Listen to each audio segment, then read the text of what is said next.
तटसैया पर पड़े हुए हैं, बाण पर सो रहे हैं। और भीष्म पितामह जी को इच्छा मृत्यु प्राप्त है।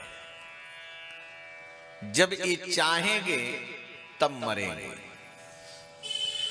इनको कोई मार नहीं सकता। भीष्म पितामह जी को इच्छा मृत्यु प्राप्त है और भीष्म पितामह जी ने ये प्रतिज्ञा कर चुके थे कि जब तक मैं हस्तिनापुर को सर्वथा सुरक्षित नहीं देख लूंगा तब तक मैं इस हस्तिनापुर को नहीं छोड़ूंगा। अब भीष्म पितामह जी ने देख लिया हस्तिनापुर की गद्दी एक धर्मात्मा के हाथ में पहुंच गई है। एक धर्मात्मा ने हस्तिनापुर के राज्य को स्वीकार कर लिया है।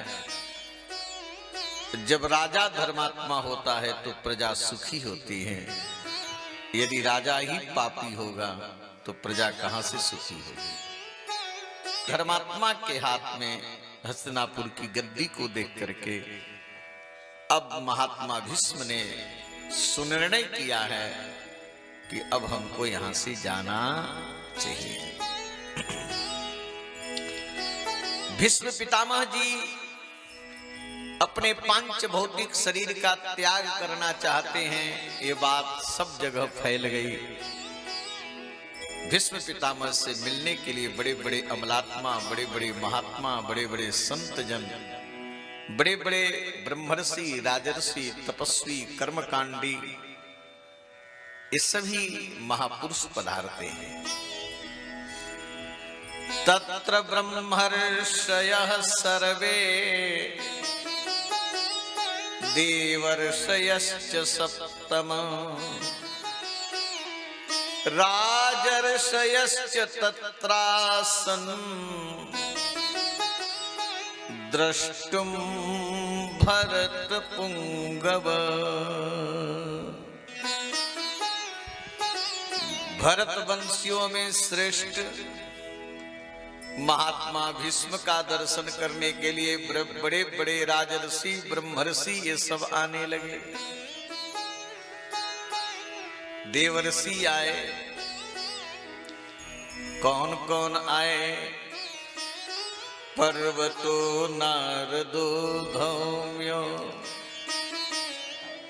इन संतों का जो मैं नाम बता रहा हूं,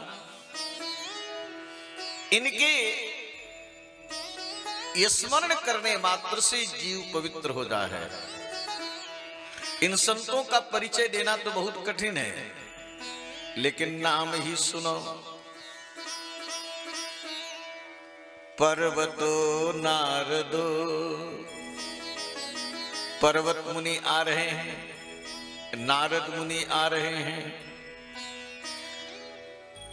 धौम्यो भगवान वादरायण, धौम ऋषि और वादरायण भगवान वेदव्यास ये सब आ रहे हैं।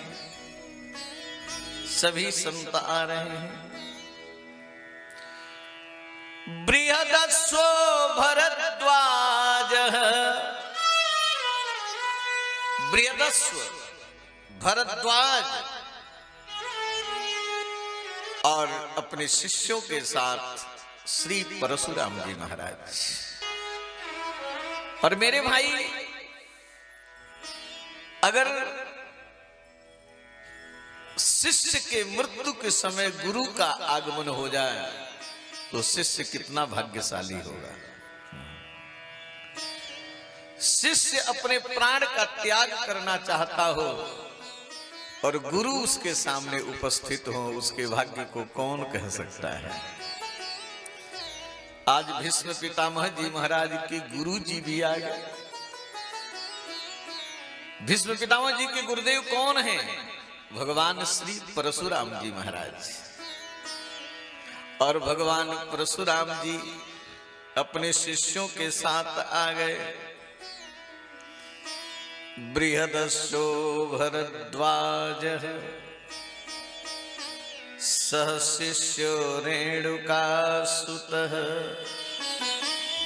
श्री वशिष्ठ जी महाराज इंद्र प्रमद जी,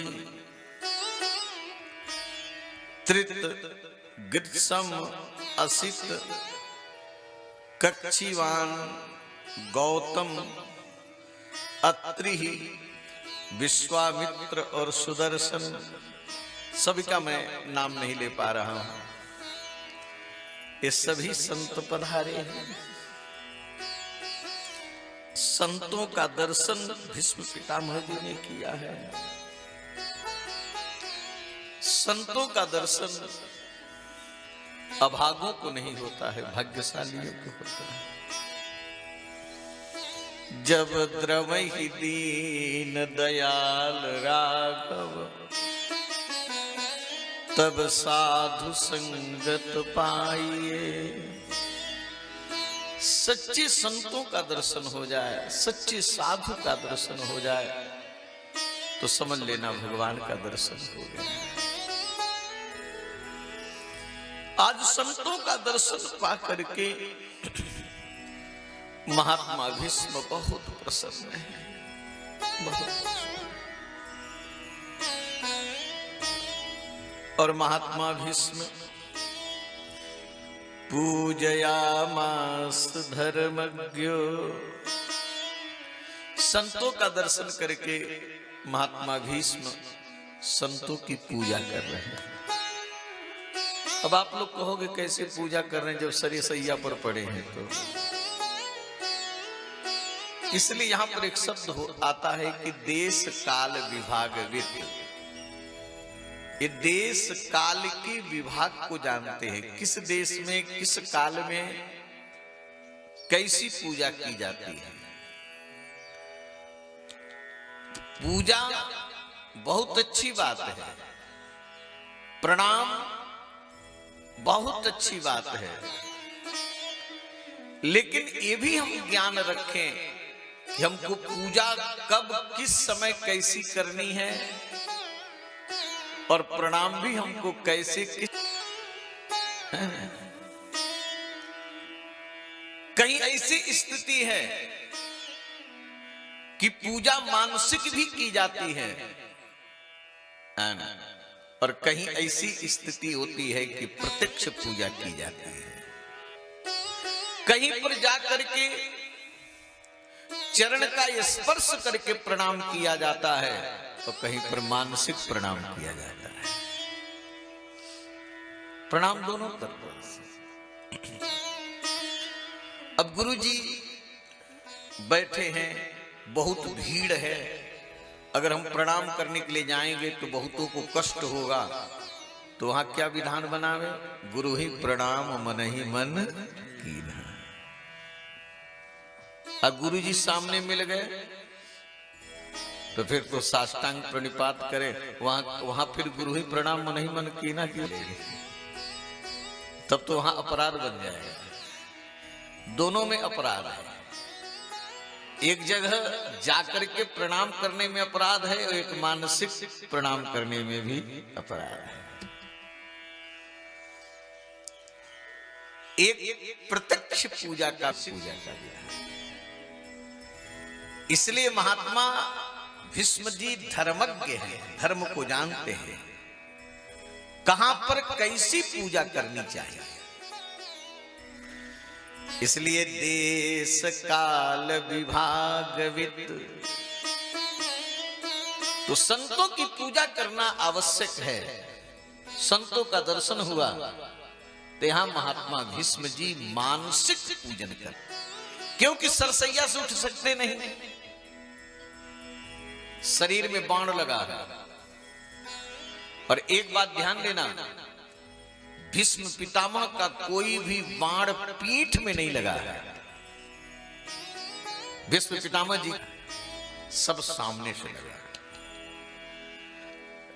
क्योंकि एकदम शांत बात है। और सामने से युद्ध हुआ है, अर्जुन का बाण महात्मा भीष्म के शरीर को छेद करके आर पार हो गया है। उसी बाण पर सो रहे हैं, उस बाण पर सो रहे हैं। संतों की पूजा मानसिक पूजन किए हैं। नेत्रों में अश्रु भर करके, नेत्राश्रुओं से, आंखों से आंसू बहा करके संतों का चरण धोए। इसके बाद सभी संत भी विराजमान हो गए। उस समय महात्मा भीष्म से मिलने के लिए सभी लोग आ रहे हैं। महाराज युधिष्ठिर आए, धृतराष्ट्र आए,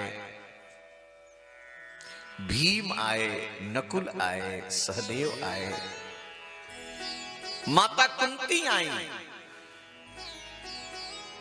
द्रौपदी आई, सुभद्रा आई, उत्तरा आई, ये सब आए। सभी आकर के प्रणाम करते गए और प्रणाम करके सब लोग बैठते गए।